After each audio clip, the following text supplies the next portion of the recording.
white supremacy, the enemy within, both those phrases could be subject to some ambiguity. Why this title? My co-author, Beth Zasloff, was something very simple and explained what the book is really trying to do. So policing white supremacy is about how law enforcement is ineffective in the way it addresses white supremacist and far-right militant violence, with instruction on how they can improve that performance, and more importantly, to recognize that it isn't just a law enforcement issue. This is something that giving law enforcement more powers isn't going to solve. In fact, that's part of the problem. And the enemy within was intentionally ambiguous, both because it somewhat references the idea that the way that law enforcement looks at white supremacist activity as a domestic issue when it's really international. There are white supremacists all over the world. These groups that engage in violence often network internationally. So this distinction, calling them domestic terrorists versus international terrorists, is part of the discrepancy in the way law enforcement addresses terrorism in the United States. But also the other ambiguous part is that a lot of the book focuses on affinity for these groups within law enforcement. So it's not just that these groups are outside law enforcement and need to be addressed by law enforcement, but that this is a problem that has festered within law enforcement since the beginning of history in this country. Well, and many of our, certainly in the South in particular, many of the police departments started out as slave patrols, and as did, Patrick Henry gave a big speech about this at the ratifying convention for the Constitution, that without what became the Second Amendment, without something that explicitly authorized states to have militias and arm those militias, and he was specifically referring to the Virginia Slave Patrol. He was the largest owner of slaves in the state. He wouldn't vote for the Constitution. So arguably even the state militias, what we call the National Guard, started out as the Slave Patrol. White supremacy and its involvement with police, it goes way, way back, not just to the 1870s when the Justice Department came out of the effort to push back against the Klan and the fight against Reconstruction. If I've got that right. Absolutely, and it's easy to look at that as a remnant of history, but it persists. And after the Reconstruction period ended and Jim Crow laws were put in place and black codes all across the United States, it's often easy to assume this is a southern U.S. problem, but fugitive slave patrols went all across the nation, and during Jim Crow, there were also black codes in Midwestern states and northern states.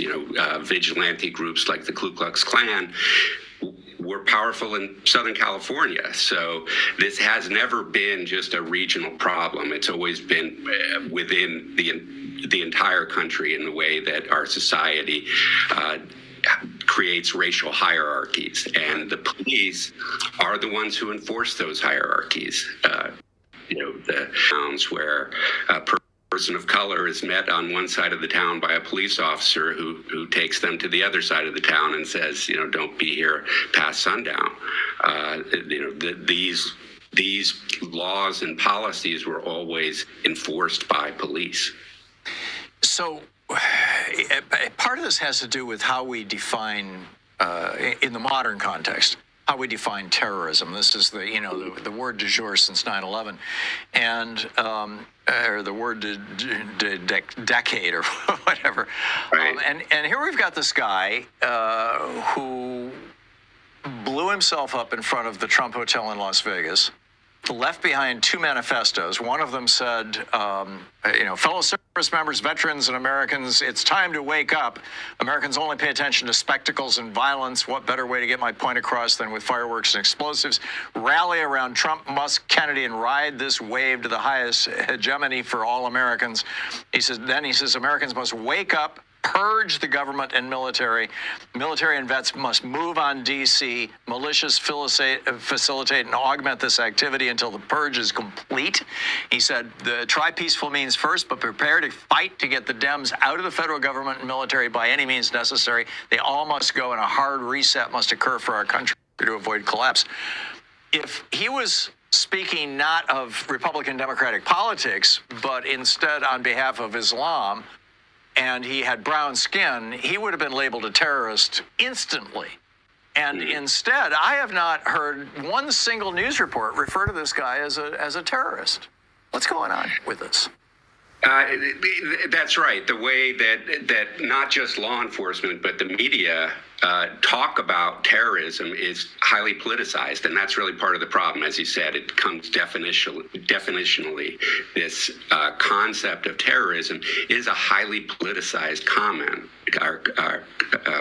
term, where it's applied not based on the type of conduct, but rather based on whether the government has a concern about that political cause or social movement, which is why you see the law enforcement response to activism that is meant to drive social change, particularly when it's led by people of color in this country, receive a tremendous amount of law enforcement attention, whereas white supremacist violence isn't even tallied.